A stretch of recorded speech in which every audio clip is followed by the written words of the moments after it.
12월 21일 강아랑이 전해주는 정치권의 뜨거운 말말말 강아랑의 정치랑입니다. 첫 번째 주제, 이순신 올 원균입니다. 한동훈 법무부 장관이 오늘 장관직을 내려놓고 국민의힘 비상대책위원장직을 수락했습니다. 국민의힘은 한 장관이 정치개혁을 이룰 가장 젊고 참신한 비대위원장이라는 점을 강조했는데요. 국민의힘은 어제 상임고문단 회의를 열고 한동훈 비대위 체제가 필요하다는 것에 의견을 모은 것으로 전해지고 있습니다. 임진왜란 때 이순신 장군이 마지막에 등판했죠. 그때 배 12척이 남았어. 그래도 이순신 장군은 배 12척이 남았다 해가지고 그걸 이끌고 임진왜란에서 승리를 했잖아요.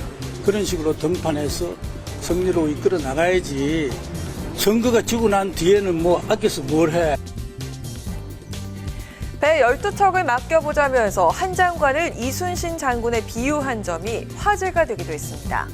장수를 아껴 쓰려고 하다가 총선에서 패배하면 안 된다는 겁니다. 이처럼 이순신 장군과 임진왜란이 소환되면서 외란 당시 7천량 해전에서 선조의 지시만 따르다가 대패해 조선을 위기에 빠뜨린 무신 원균을 한 장관에 비유하기도 했습니다. 보자. 한동훈 장관은 이순신 아니에요. 그러니까? 원균이 될 확률이 훨씬 높아요. 원균. 원균. 이제 검찰 하나가 등장해서 제2의 검찰공화국을 만들려고 하는데 우리 국민들의 민주주의 감성 지수가 얼마나 높아요. 네. 그렇기 때문에 저는 안 된다. 인기가 없는 대통령이 세운 비대위원장이라고 한다면은 본의가 그만큼 약합니다. 하고 싶은 건 많겠지만 하기 쉽지 않을 거다. 만약 조선수군이라고 친다면은 한 방에 7천량 해전에서 다 이제 병선을 잃은 겁니다. 그런데 이제 7천량 해전이 그러면 지난번에 강서보궐일 텐데 그러면은 강서보궐을 지휘했던 사람들까지 거기까지가 이제 원균인 거예요. 그러면은 팀 원균에서 다시 그럼 비대위원장을 내면은 그게 어떻게 12척을 이순신이 가져가는 겁니까? 한 장관의 비대위원장 임명은 빠르면 오는 24일 마무리될 것으로 보이는데요. 이순신이 될 것이냐, 원균이 될 것이냐, 국민의힘 비대위를 이끌 수장으로서의 그 결과에 귀추가 주목됩니다. 두 번째 주제입니다. 586 퇴출론 재점화입니다. 최근 돈봉투 의혹으로 구속된 송영길 전 대표를 향해 국민의힘에선 586 운동권의 몰락을 느낀다면서 강하게 비판하고 나섰는데요. 이 밖에도 최근 김민석 민주당 의원의 사쿠라 발언 논란 등으로 인해 민주당 안팎으로 재점화되고 있는 이른바 586 퇴진론을 두고 여러 의견이 나오고 있습니다.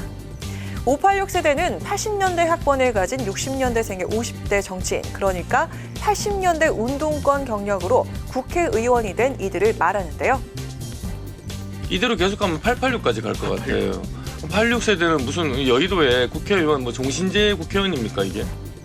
이제는 뭐 86그룹들이 눌러나고 이후에 70년대생, 80년대생이 들어와서 실제 정치 변화를 이끌어내는데 충분히 역할을 해야 된다. 이에 전국 대학생 대표자 협의회 3기 의장 출신이자 586 대표 주자 가운데 한 명인 임종석 전 대통령 비서실장이 반박에 나섰습니다. 우리가 한번 해먹자 그런 적은 없습니다. 그렇기 때문에 집단적으로 몰아서 퇴출 대상이다 이렇게 하는 거는 저는 정치적 공격이고요. 이 86세대가 오히려 윤석열 정부와 이 싸워서 이걸 멈춰 세우는 동시에 또 새로운 시대로 가는 이런 문을 열어주는 이런 역할을 해야 된다고. 제가 재선 때부터 386 몰락하라는 소리 들었는데요. 왜 우리 세대만 그렇게 20년간 일반화의 오류의 대상이 돼야 되는지 그런 것들은 좀 서운한 측면이 있죠. 잊을만 하면 터져나오는 586 퇴진론, 총선을 앞두고 쇄신이란 과제 속 민주당은 과연 과감한 결단을 내릴 수 있을까요? 지금까지 강아랑의 정치락이었습니다.